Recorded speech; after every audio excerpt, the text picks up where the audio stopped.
Assalamualaikum warahmatullahi wabarakatuh. Yang terhormat Bapak Dr. Abdul Wadud Nafis, LC.MEI, selaku dosen pengampu mata kuliah Sejarah Peradaban Islam dan Islam Nusantara. Perkenalkan, nama saya Tasniatil Hilwa, NIM E2019-1050. Saya dari Prodi Perbankan Syariah 1, Fakultas Ekonomi dan Bisnis Islam IAIN Jember.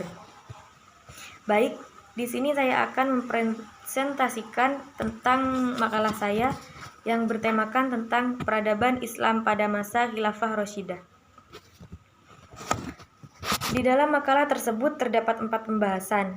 Yang pertama tentang Thaqifah Bani Sa'idah, yang kedua tentang sistem politik pemerintahan pada masa itu, dan yang ketiga tentang sistem pergantian kepala negara.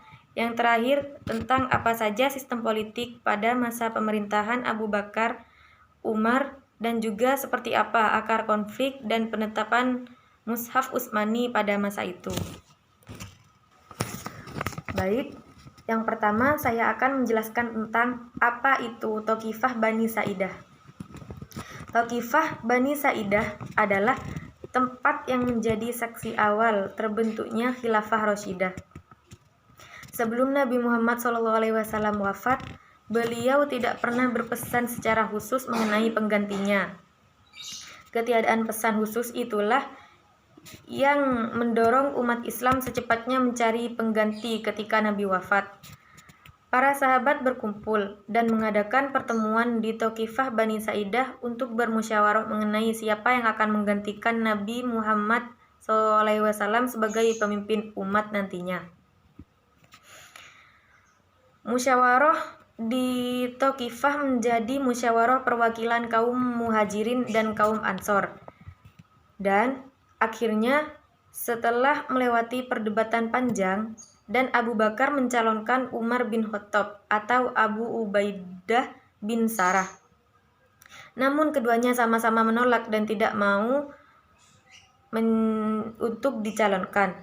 Lalu Bashir ibnu Sa'ad menjabat tangan Abu Bakar dan membuatnya sebagai pengganti Nabi atau khalifah. Baiat ini dikenal dengan Baiat Thaqifah. Yang kedua, sistem politik dan pemerintahan. Setelah wafatnya Nabi Muhammad SAW tidak mempunyai bentuk kerajaan tetapi sudah berubah menjadi republik. Dalam artian, kepala negara dipilih dan tidak mempunyai sifat turun-menurun, karena dalam pemerintahan harus ada persetujuan dari masyarakat dan tidak bisa dipilih sendiri tanpa adanya musyawarah dari masyarakat. Yang ketiga, sistem pergantian kepala negara. Sistem pergantian kepala negara merupakan pola pemerintahan Khulafaur Rasyidin yang paling penting. Keempat khalifah dipilih dengan cara yang hampir sama. Pola pemilihan tersebut dapat dikategorikan sebagai pemilihan langsung yang terdiri atas 2 tahap. Tahap yang pertama, pemilihan figur khalifah, dan yang kedua, keabsahan khalifah terpilih melalui baiat atau janji kesetiaan. Penetapan kepemimpinan bisa melalui 2 cara. Yang pertama, dipilih oleh al-hal wal-aqd, dan yang kedua metode al-ahdu atau istihlaf. Pembahasan yang terakhir adalah tentang sistem politik, akar konflik, dan penetapan Mushaf Utsmani pada masa itu. Sistem politik pada masa Abu Bakar.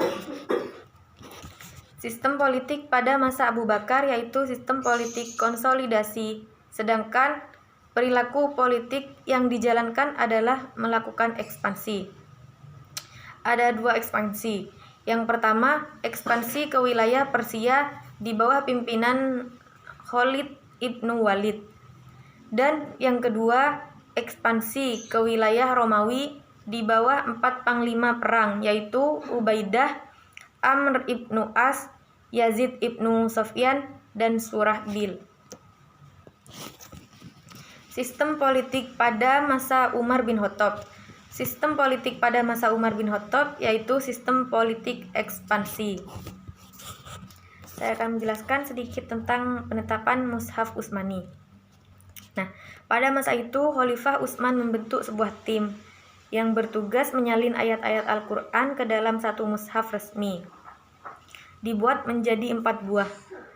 Mushaf hasil kerja dari tim yang berasal dari Madinah inilah yang disebut sebagai Mushaf Utsmani. Dan yang terakhir, akar konflik. Semenjak wafatnya Nabi